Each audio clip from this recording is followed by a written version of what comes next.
Hello guys, welcome back to my channel. This is Nana's Food World. You are welcome. I'm so happy that you tune in today.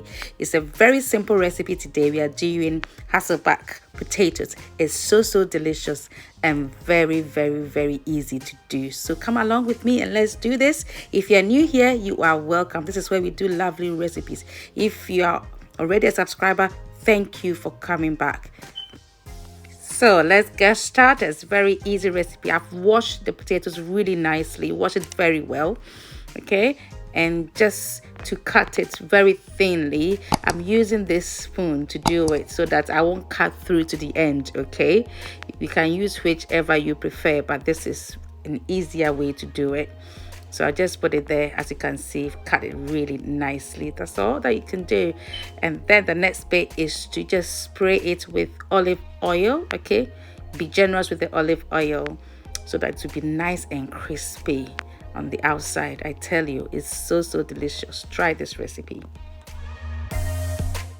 So guys, with the spices, I'm using some paprika, some onion powder, some garlic powder, some salt, black pepper, okay? You can use any spice of your choice, but this is what I normally use and it's so delicious, okay? I'll put it down below in the description box. Just look at that. I just want the spices to go inside really well so that it will taste amazing.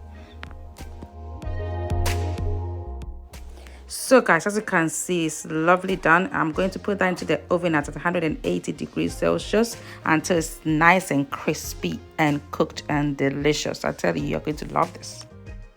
So guys, as you can see, it's very easy recipe. It's so delicious. It's crispy outside and it's so flavorful inside. This can be used as a side dish, or you can have it with any sauce of your choice. You can have it with chicken, with any protein. Is so nice and very easy to do. So if you like this recipe, just give me a really big thumbs up and do subscribe to my channel, okay? And do put on your post notifications so that when I put up a new video, you will be notified. Thanks so much for watching and don't forget to share. Bye.